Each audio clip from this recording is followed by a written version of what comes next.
I mean, we're trying to be professional. We are. You know, could you imagine if a news anchor had his or her phone go off during? Why we're in the loan business. That's right. That's right. I guess if your phone's ringing, that's good news, right? It's probably my boss at home. Yeah, seriously. Did you pick up eggs? Yeah, exciting times right now for us, right? I mean, we had I don't remember the last time we did one. I think it was last summer. No. We just did one at the end of the year. It was a busy year. It was a busy year. Yeah. But yeah, before that, it was a couple months before. Yeah. End of the year was great. I mean, quite a way to end for us. I think as we start this new year, we got big news for the company. We got client roll that's pretty active, and ultimately, I think I'm really excited about 2026. I know that we got plans to expand. Yeah. Off camera, especially, and so it should be good. It should be good for S&L Capital Group. It should be good for us. I think the market's in a really interesting spot. Residential's still kind of lagging from a standpoint of acquisitions, and we started seeing an uptick there in at the end of third quarter and fourth quarter.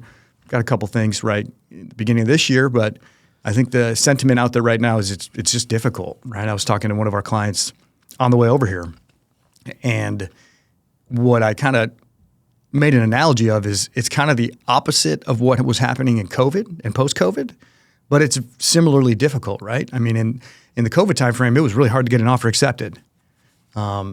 Everybody was offering. People were overpaying. It wasn't really a big deal because but everyone looked like pros too. But it wasn't exactly. It wasn't a big deal because you made up for it when your project just took the natural timeline or even longer, and appreciation was in the market. And then right now, it seems that there are fewer good opportunities, and people are still willing to pay a little bit more than I think they should, and we'll see how that phases out. But it's a difficult market for buyers, right? Because they're trying to find the right opportunity and stay closer to numbers. So we'll see how that goes, right? Well, I mean, it's coming into this year. It's weird. January of last year, a lot of buzz post-election coming in. It's like, oh, everyone's a little bullish. Hey, we're going to be acquiring. It's going to be a great year. And then we have not had a normal year in a long time, but I don't think any year is normal really in real estate. But it's the gurus lead you to believe something different online, anything you're watching. We go January this year, a lot of optimism in the marketplace. And I feel it's every single year you see the posts, all the big money, they got a lot of dry powder ready to go. But I mean, we've talked to investors over there saying, hey, I got $10 million I want to put in loans, but I want leverage to be at 30% loan to value.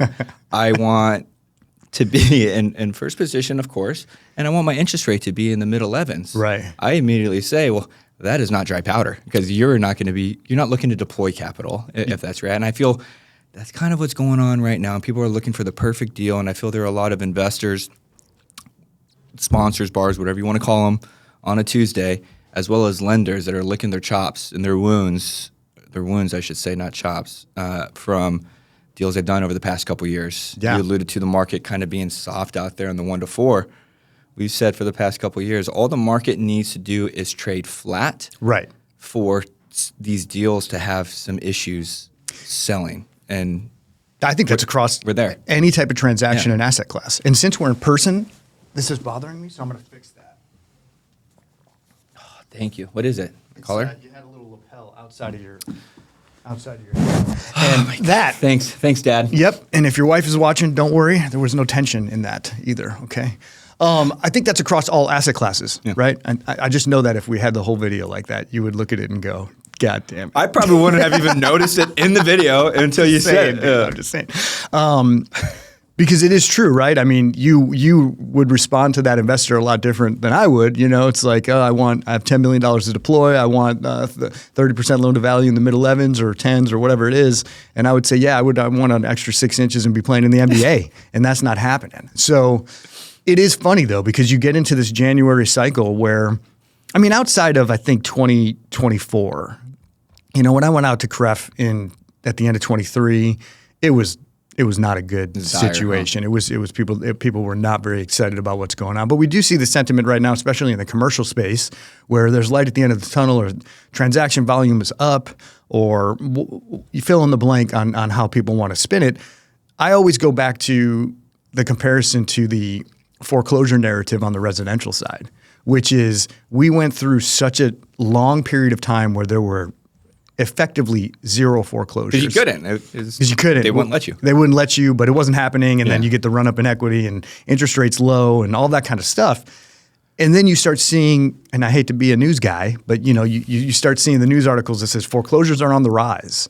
They're up 150%. 150% from what? If you have, triple digit foreclosures across the county in Southern California, that's not a lot of foreclosures. If it goes up 100%, you're really not.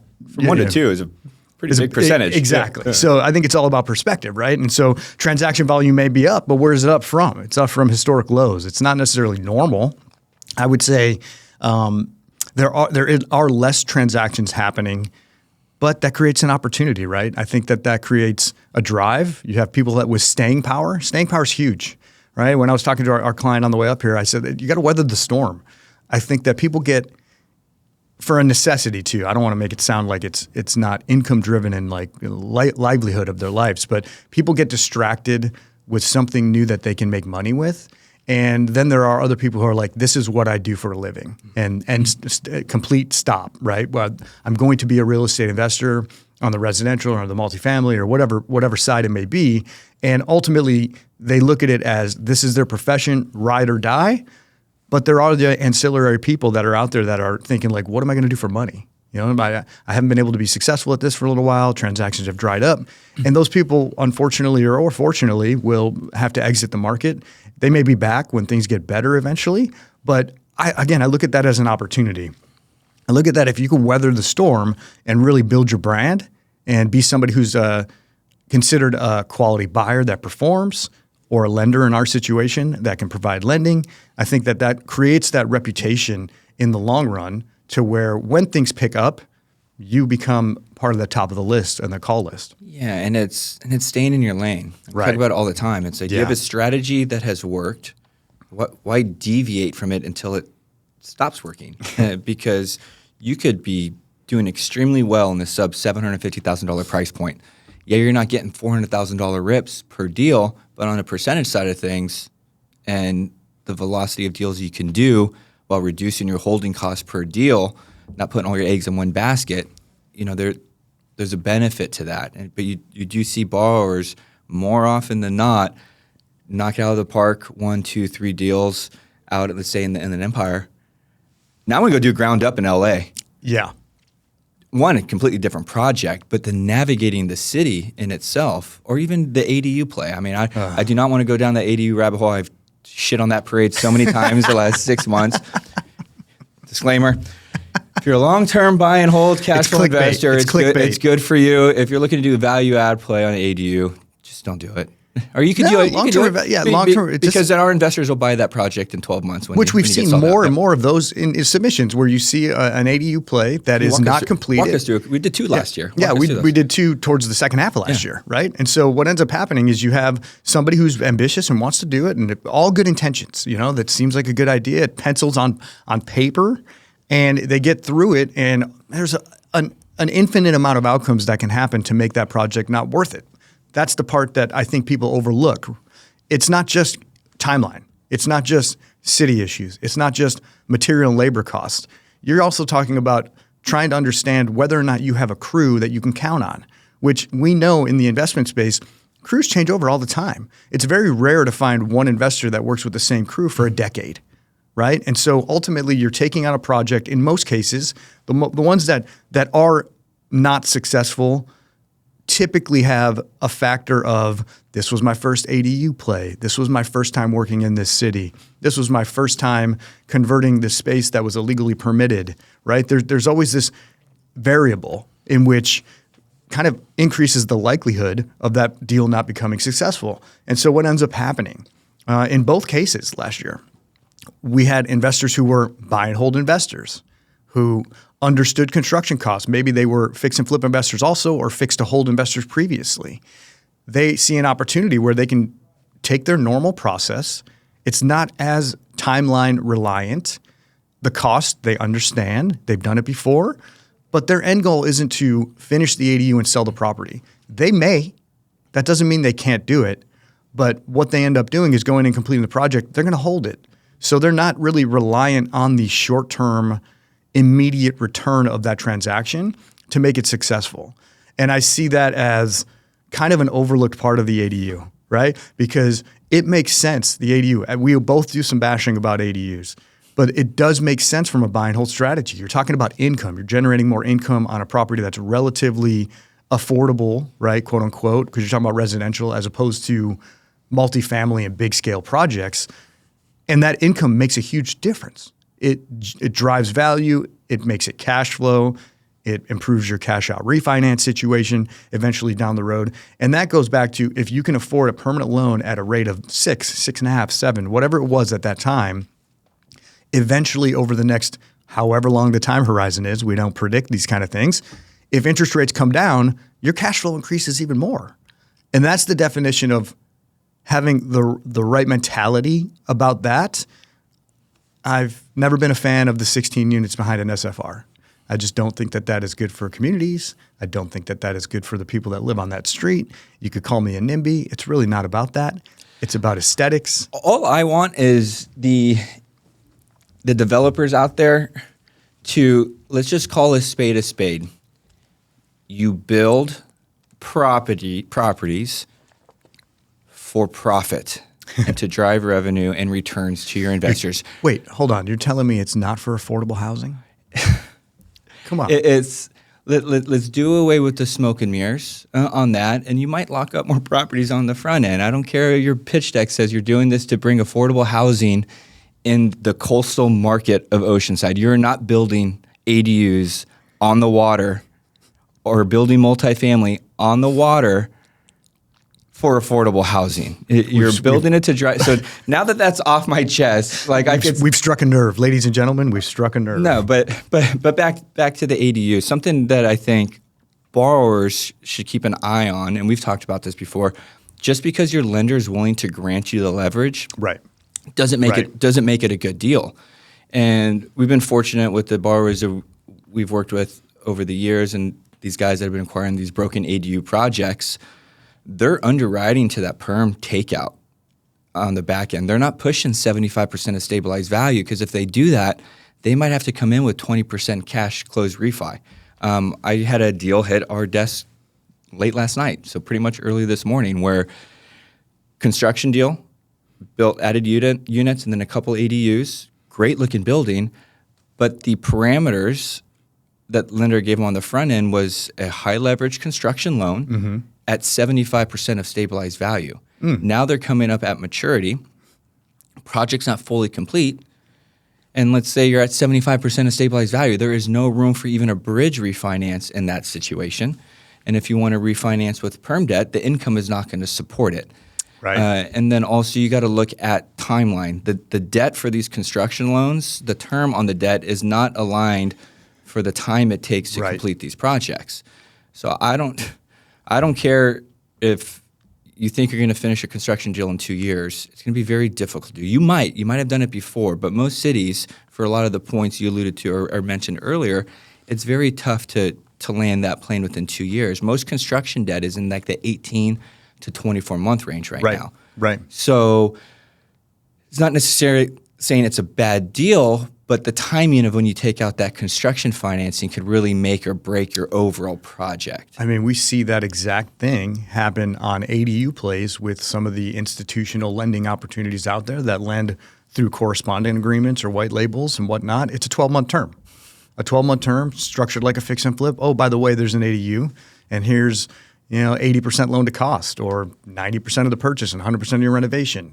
And as we're on our social media feeds, which is the pariah that I was mentioning at Isaac earlier that we love and hate at the same time. So pivot. You just name dropped. Who's Isaac? Isaac is the new guy, and he's sitting behind camera. He's our new loan officer that we brought on first day today. Figured why not let him see how the masters communicate, right? Right? Am I right? Oh, maybe not. But we're excited to have him. And you guys will be seeing a lot of them, I'm sure, on your feeds. Pivot back. We see a lot of loan officers and account executives promoting the loans that they close. And one of the things that I mean, the hard part is to say this without sounding weird, right? And I'm just going to say it though. Loan officers need to make money, right? they need to close loans. They are not necessarily too worried about that. It's not a general statement. It should not be a general statement. That's my disclaimer. Okay, I'm looking in your eyes. Okay, they're not necessarily having to be concerned, especially when you're working with such a large capital stack like institutional or white label type of stuff, what the well-being of the client is 12 months down the road. I think that's a big difference when you're talking about more of a old school approach that we have, and kind of crazy to say old school, but I did turn 40, so I guess I can say it now. I just turned 38, man. I'm getting old. Yeah, you are. Yesterday. Happy birthday, by the way. But the thing that we look at is like the feasibility or the likelihood of the project being successful. And as I'm putting together materials for Isaac to kind of review and stuff, great exercise for us. Because for me, it just hammers home the point where it's one thing to be able to fund a transaction, and it's one thing to say to clients, which we truly believe, like, here's what we're seeing in a transaction. It may not align with their after repaired value or their time horizon. We're not here to tell them to not do it, right? But there does become a point in the process in which if we are underwriting a deal, can we lower our loan amount to make sure that our parameters are met? We can. But can we also sell that loan to an investor if it looks like a net negative deal out of the gate? That becomes more difficult, right? Or do we want to?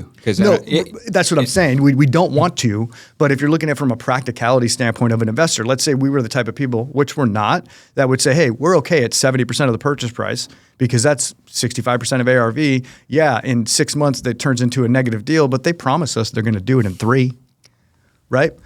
Well, first of all, we wouldn't do that, but it becomes a placement issue. Now, looking at it from the other perspective, when you're talking about institutional or, again, not trying to throw out derogatory terms here, but more check the box underwriting for, do they meet the credit? Do they have the liquidity? Do they have 3 or 4 deals that they've done? Appraisal, secondary valuation, right. Boom, boom. All these kind of check boxes, right? They're going to offer the loan that works for them. And I don't know if there's that same outlook that says, hey, is the client going to be successful down the road? That's my biggest kind of pet peeve with that whole situation. I think there's really value in working with somebody who's going to look at the deal and say, hey, are you sure you want to do this? Like, here's what it looks like if one thing goes wrong. And so that all is kind of spurred from the 12-month ADU play because we all know, like, it's just been historically accurate. We have enough of a population and a sample size to know ADUs typically don't get done as quickly as most borrowers tell us. And if you're one of the few, congratulations. Like, that's amazing. That's a huge value add and opportunity for you. But a majority of people who are getting in that space, they don't have the timeline right, and that just really negatively affects your deal. And for all you investors out there following the ADU guru, the ones that can get plans and permits approved in an efficient manner, they're not sharing their strategy. God, I'm sorry. I just have to say that again. I don't mean to, but it's like, but it's true. Okay. I digress. They're not going to share the strategy. If they're sharing the strategy, it's because it didn't work and there's money in education. Right. But what I was getting at, it's the timeline, and it's also like with borrowers looking at comparing quotes out there. It's right. We tell borrowers, compare our quote. Like, here's our value add. Here's where we think we'll be. Here's how quickly we'll get there. When we say yes, we mean it. You look at some other quotes that we see, it's like, it might be lower on the origination, little lower interest rate, but it's like an 8-month or a 9-month term loan. Right. And it's like, well, you just told me your project's going to take 12 months at a minimum. We opened it up with 18 months. Yeah. So there's little things like that where that 1.25 origination or 1 point on the front end, they're not telling you about that extension process on the back end or whether it is there or not. And there's little things like that. I mean, you had a borrower a couple years ago that went through that and ended up paying multiple extensions. Yes. On that side of things. And it all adds up. But it's having a lender tell you that, and you're not going to say it like this, your deal's dog shit. Like, you're not going to say that. But, hey, here are the comps. Here's what we're seeing. Our leverage is where it's at because of X, Y, Z. And it's just math. Addition, subtraction, maybe a little bit multiplication and some division for if you want some percentages. I mean, that's why we hired Isaac. Yeah. We don't need him to be too sharp. No, I'm just kidding. Just joking. No, but where I'm getting at, it's stress testing these parameters. And it doesn't take a lot to do it, but I just remember back in the day when we're talking about the same situation strategy throughout the COVID timeline, we still underwrote the deal the same way. Yeah. And everybody looked at us like we were crazy, rightfully so, because 3 or 4 months later, your property is worth 15% more than what you bought it for, and you haven't done anything to it, or it's just natural. And now we get into this type of market in which we're still implementing the same kind of thought. Yeah. And again, it's not that we don't want people to do deals. It's that we just want them to look at them from a little bit of a different perspective. Borrowers are generally going to be more optimistic than a lender. And when you have checks and balances and you're working with people directly, right? Like I think that's the benefit that we have. We get to talk to clients. You know, we're making underwriting decisions in-house. We're talking to investors all the time. Excuse me. When you work with some of the larger companies, they offer fantastic products. That's not a doubt, right? But you're not having that conversation. You're not having that feedback. You're not having that live relationship. It's how quickly can I get this thing closed in the way that I think is right?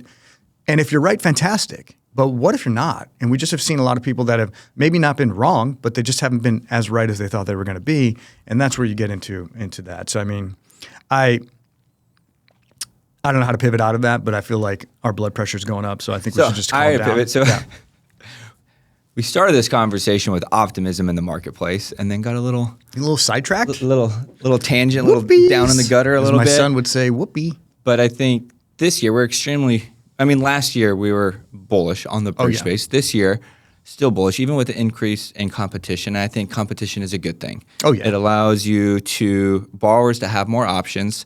It forces you as a lender to tighten up your procedures, your flow through, and really look similar to the write-up that you did for the sales training and the packet for Isaac.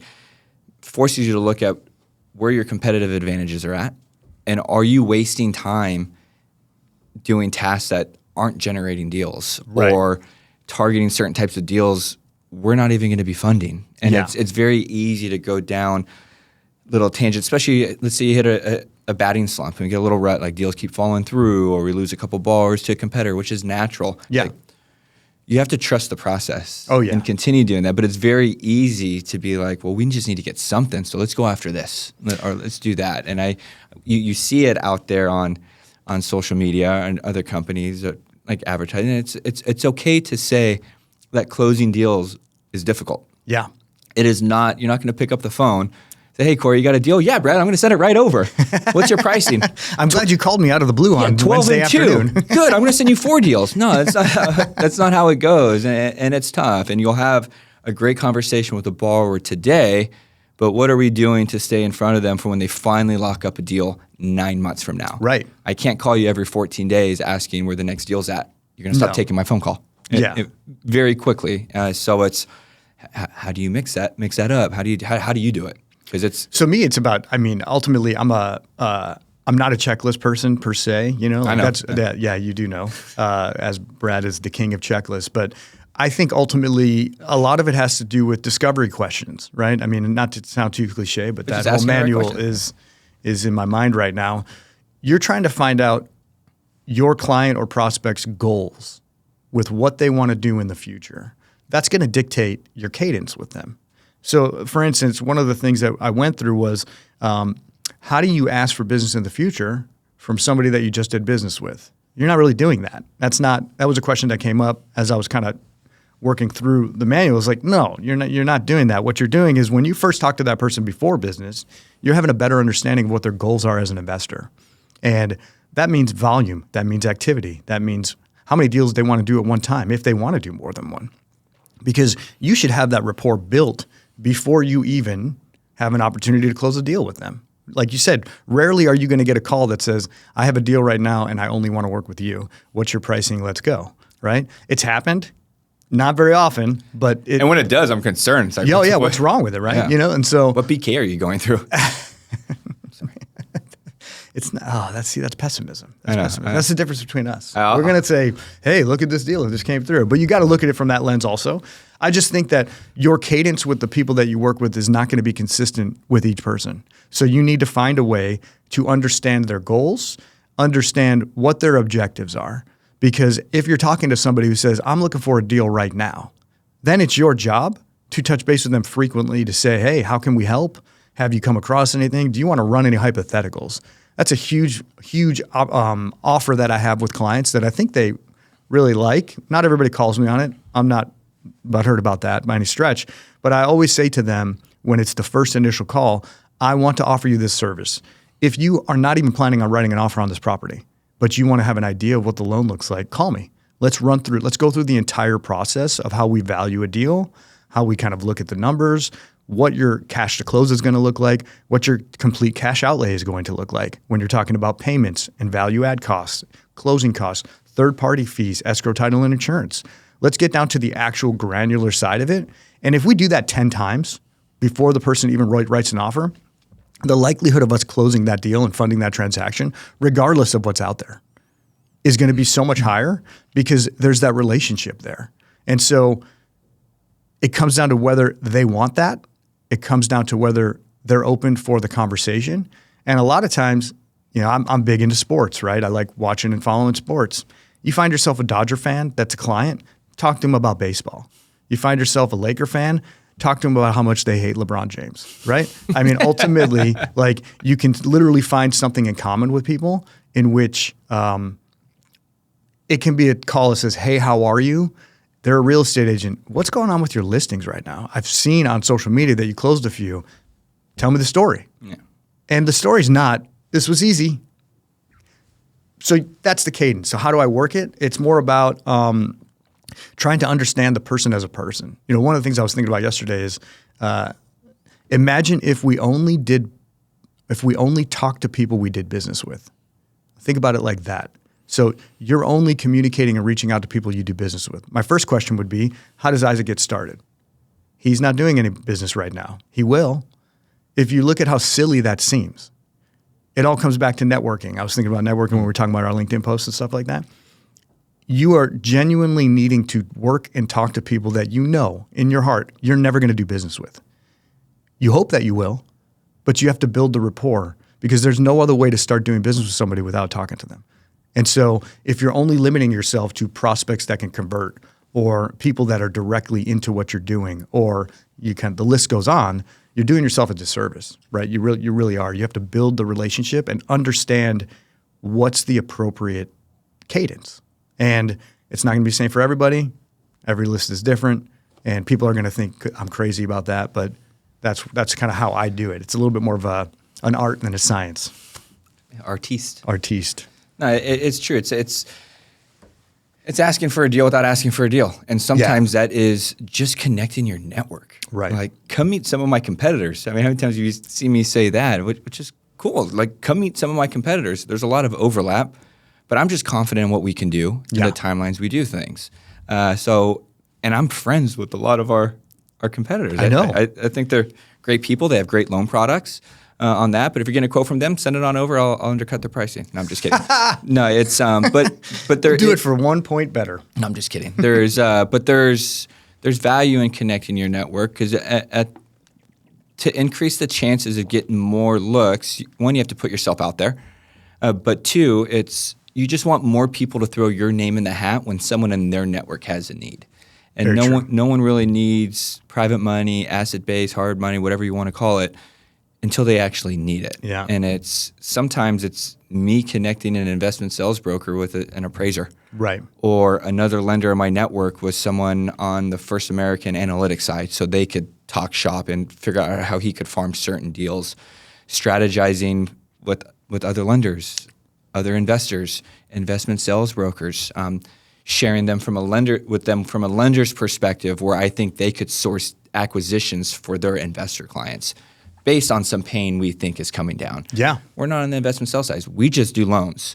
All I ask is if your client needs bridge, consider us. They don't have to use us, but I would just like to be able to price out the deal. Right. And I think it's okay saying that out loud. It's like no one works for free because we got kids, we got to put food on the table, but saying here's a strategy that we've seen is working. Here's where I think you could find more of them. And they're like, "Oh, we pay referral fees, all that." That's great, but I want to do the loan. Yeah. So let us put our name in the hat on that. Just the opportunity. Yeah, and it's fun. And networking doesn't need to be a chore. No. You know that more than anybody. Yeah, but I think like networking to me is, how do I say this without sounding like a complete baboon? The lower your expectations are on immediate business, the better at networking you will be. Mm-hmm. Because like you said, connecting people is not just a way to generate new business, it's a way to solidify relationships that you built over time. We got approached with a land loan. We don't do land loans. And it was one of our clients who's a real estate agent who works with these investors and all that kind of stuff. And do you know anybody who can do a land appraisal? Well, off the top of my mind, no, but I know a bunch of appraisers. So you would think that if you're thinking in a relatively kind of short-term mode, you would say, oh, unfortunately, I don't know anybody off the top of my head. But if you're trying to like retain a relationship, it's like it takes a second to send a message or make a phone call to the appraisers that you work with and say, hey, you mentioned you do a lot of stuff. Can you do a land loan? Yes, absolutely. All right, cool. Make the introduction. It's not hard. It takes more time. You're not going to get any financial benefit from it, but it's an opportunity to make that connection so that when that client and that agent comes across other people, that it just solidifies that relationship. So, and I look at everyone that is involved in a real estate transaction. Mm-hmm.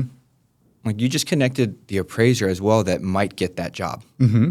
to where they're talking to investors all the time that might be upset with their lender. Right. Now that appraiser might say, hey, give Corey a call. Right. He might not hit the leverage, but you got to close in 7 days. Like get him what he needs and give him a shot. Like you may get that. Yeah. We had an escrow officer send us a deal a couple years ago. Yeah. We value our escrow officers. They field fire from every single angle for no reason. It's a thankless job. Well, it's always escrow's fault. Yeah. Because it's, no, agent, it wasn't you fucking up the purchase contract and having all these disclosures incorrect. It's escrow's fault. Or you haven't had the seller sign the grant deed. Okay, where's the listing agent helping us out with that? No, anyways, it's always their fault. But there's a lot of moving parts, and I'm not going to call escrow to yell at them. Like, I want to make their life as easy as possible because it's selfish. I want my file to be at the top. Yeah, like, well, and that's when true. we call, I want them to answer. Right. A bunch of please and thank yous, and there's a lot of great escrow officers out there. There's some bad ones. Yeah, But they still get a thank you card. Yeah. And a gift card to Starbucks, thanking them for handling the file, because you just don't know what anyone that you're working with, what they got going on in their personal life. Oh yeah. Either. So it's. You and I are fortunate. My wife hates it, but I don't wear my emotions on my sleeve. If I'm having a shitty day, I'm going to smile just like I am right now. Others can't do that. Right? So you have to always be cognizant of that because you just don't know what is happening in their personal lives. Maybe they're just having a bad day. Right. I'm going to chalk it up as you having a bad day. But now if you have a bad day for 6 months in a row on 8 files. Yeah, it seems like you're the problem. Now it's a personality clash. But we'll let the record show I'm more emotional than Brad. But I married my wife. It's not necessarily emotional, so I was the one who cried at my wedding. I think I even shed a tear at your wedding, but you did not, which is interesting, and I felt a little bit insecure about that. But thanks for coming to my TED Talk and therapy session. Yeah, I think again, networking is such an interesting thing because it's all surrounded by can we generate more business and relationships, but it really should be more about the relationships. Yeah. The business will come. I think ultimately if you go into making the introduction from the appraiser, in the back of your mind you're hoping that maybe if the appraiser comes across somebody who's having difficulty with their lender, will be top of mind. But if you're expecting that, you're not going to last long in this business. Like you're just not. And so, or any business, right? There's never an immediate gratification. I feel the people that get burnt out are not necessarily the ones that get burnt out. The ones that have early exits, they're looking for that immediate return or and expectation. You can feel it. Oh, it's right. It's like reaching out and grabbing you. Oh, like, for like sure. touching you. It's insane, and it's the desperation and the reach is there, and it's like it's what can you do for me as of yesterday? It's like, I didn't know you yesterday, so exactly. I don't know. Yeah, we funded. Now you want to be. Anyways. So. What else? Let's see. We've kind of gone over the commercial space. We feel good. We've done a shit ton of multifamily lately, which is pretty exciting. Go did a few deals last month. Go over the two ranges. We did one for about 4.5 and the other one. The extremes? The two ends of the spectrum. And I I did make a little post about this because it was kind of funny what Brad mentioned. Brad said, man, I really do like ordering loan documents on a $4 million loan, a lot better than a $400,000 loan. And I think that's funny because it shows our range, right? Yeah. I think,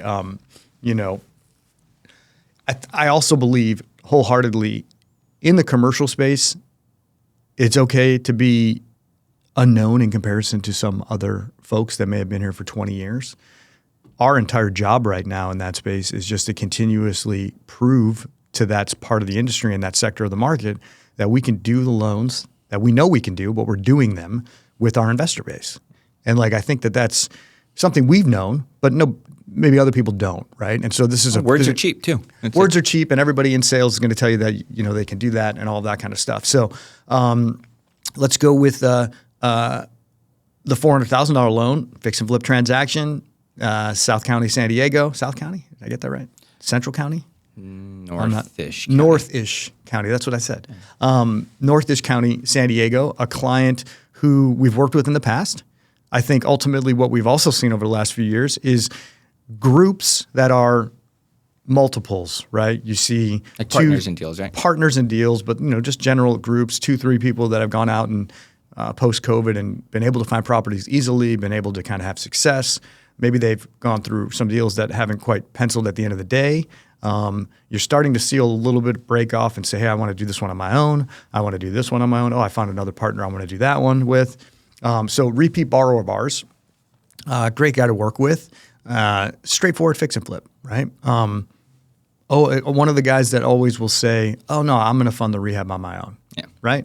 Which is something that I think is a misconception in the fix and flip space is that everybody is always looking for the max leverage. I don't believe that's true. There are few people that will be on board with that, but max leverage is not always the best leverage. And I think sometimes they get force fed. Some of the lenders are saying, hey, here's the product we're offering. Right. Well, I want 75% of the purchase price. Well, I can't control the rehab with that.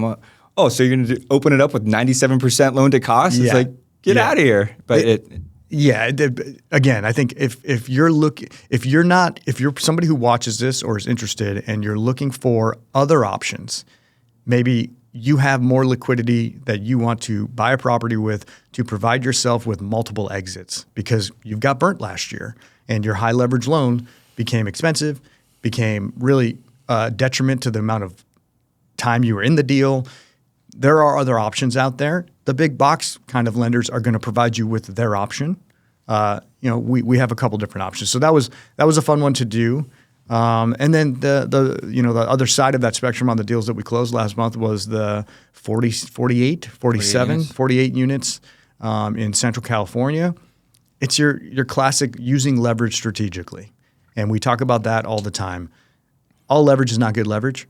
Client had I think it was a credit union loan, I believe, that was coming due later this year. So he had to find a way to refinance either way. But his immediate need and why we needed to get into the deal right away was there was this development play that he was partners with that fallen into default. The partner had taken out a loan, didn't perform on it. So our client was like, hey, what I'm going to do is use this property amongst others that we've done with them to get some capital available to kind of make that development deal cure the default. Buying them out. And then buy out the partner so he can take over control of it. And I think that's a prime example where we've seen this wasn't necessarily syndication, but you could kind of compare the two to that, right. To where you have some syndications that are going sideways elsewhere where the largest LP is calling us saying, hey, how can I salvage this thing? Yeah. But those ones, they were not salvageable. No. They didn't have the liquidity. They didn't have assets to leverage. And the leverage they had on the asset itself was so far gone. So yeah, and the other part about it too is you look at that, and I think this relationship is very common out there.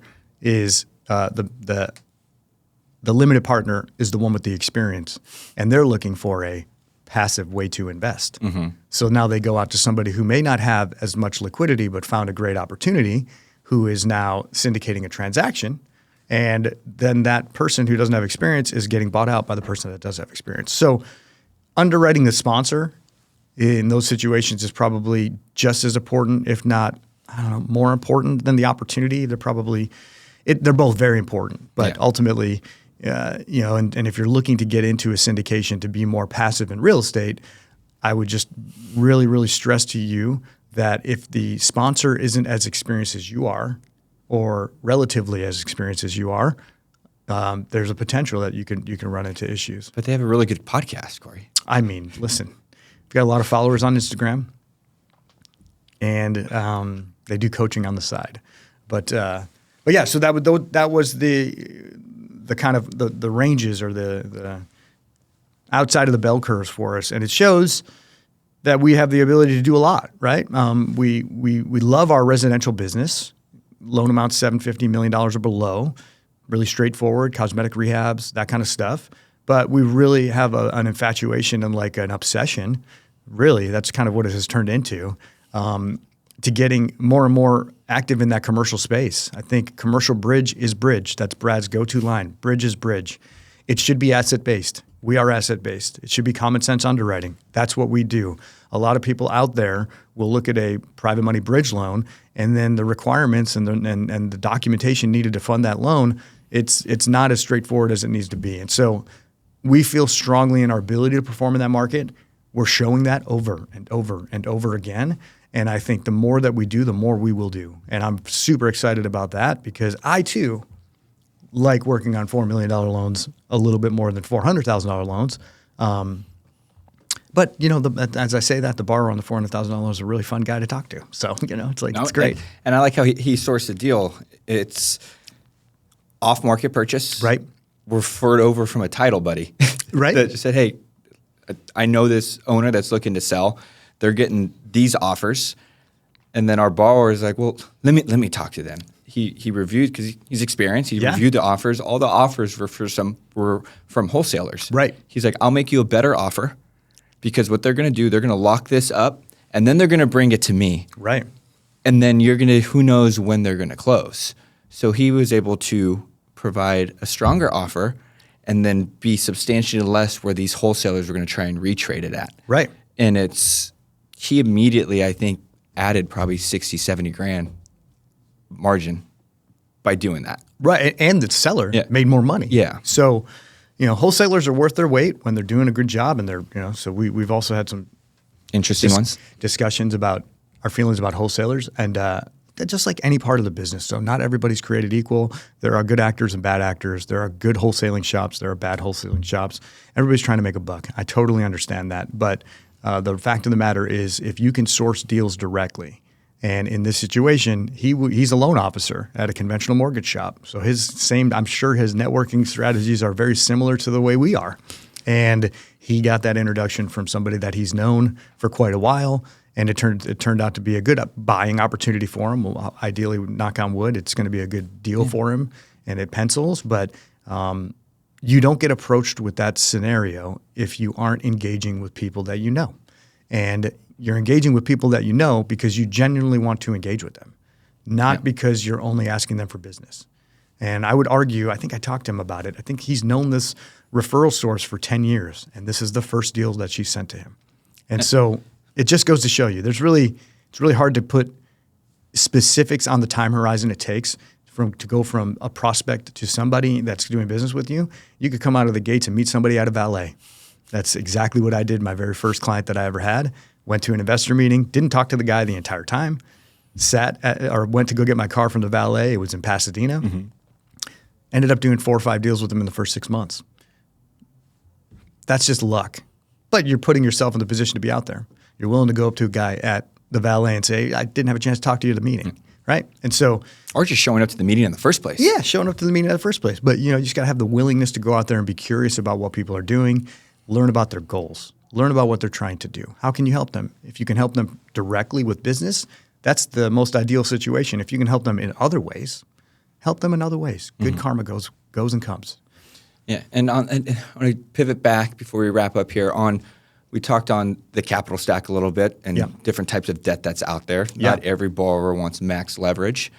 But then also some want max leverage, but their lender might be forcing them to shift their capital stack because they do not allow for junior financing. Yeah, that's right. So there's ways to maybe maybe possibly drive returns as an investor if you work with a lender that does allow for junior financing, so that investor that you have that you're having to give up equity and profits to, maybe they're okay taking a debt position. Right.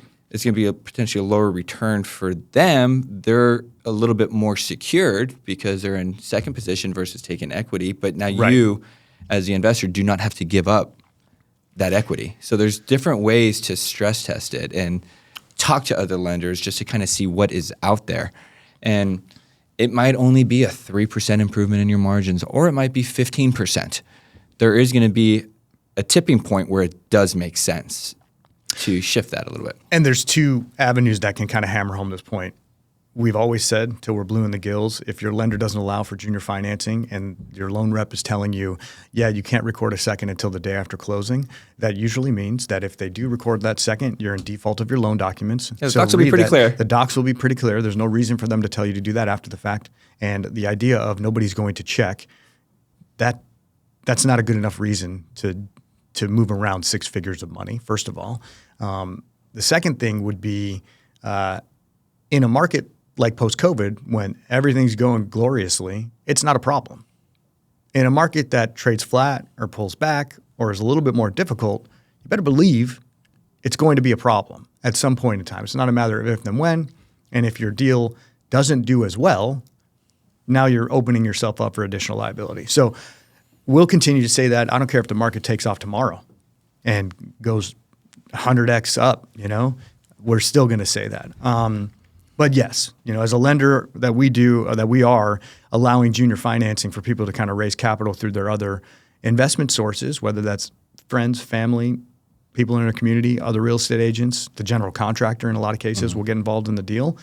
Taking a debt position might be able to give them a steady, secure kind of rate of return that they might be appreciative of. And in a market that's a little bit flat, they may prefer that over equity because who knows what the equity is going to be. So that, or even navigating fund control, you're getting comparable leverage without having to deal with fund control if that first leverage is low enough. Yeah, and fund controls are great because we have the easiest fund control process. Is kind of a go-to line for everybody. Shout out to Marcus Carter. But ultimately speaking, there's always learning curves with fund controls. No matter who you work with, it's a battle of I'm this far along in the project versus what other people believe. And you might say 60, we may say 40. Obviously, there are systems in place for us to get to the number, but at the same point in time, it's never as easy as it seems. Yep. All right. One last question for you.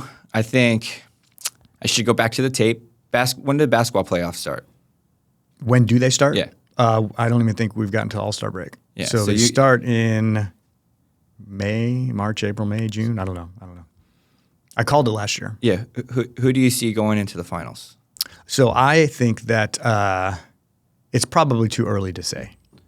But the East is wide open. I would not be surprised if Cleveland makes it. I'm not a huge James Harden fan. He's a great player. But they're pretty good. The West, I feel like it's hard to repeat. So I don't know. It's too early. We got maybe next quarter. We'll figure that one out. Because I called OKC Indiana. I did. We got the tape. I thought you threw the Knicks in there. No, I would never do that. I'm a Bulls fan. We'll have to go to the tape. Yeah, we will. We will. I'm telling you. And we'll post it, I'm sure. If I'm right, we'll post it for sure.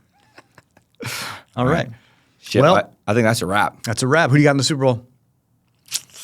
Rams. They lost. So I just want a good game. Oh, my God. What a cop-out. 4.5-point spread. No, I'm going – I want to go with the young gun. Let's go with the Pats. Yeah?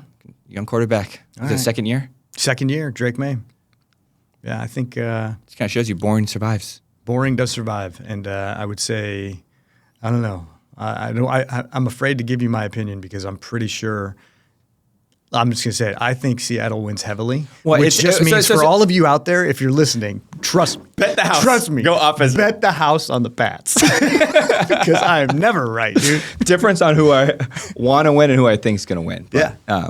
I like the Pats to pull it out. Nice. And my squares, of course. Well, this is fun, man. We got to do this one again here. Yeah. Love it. I wonder if they have a membership. All right.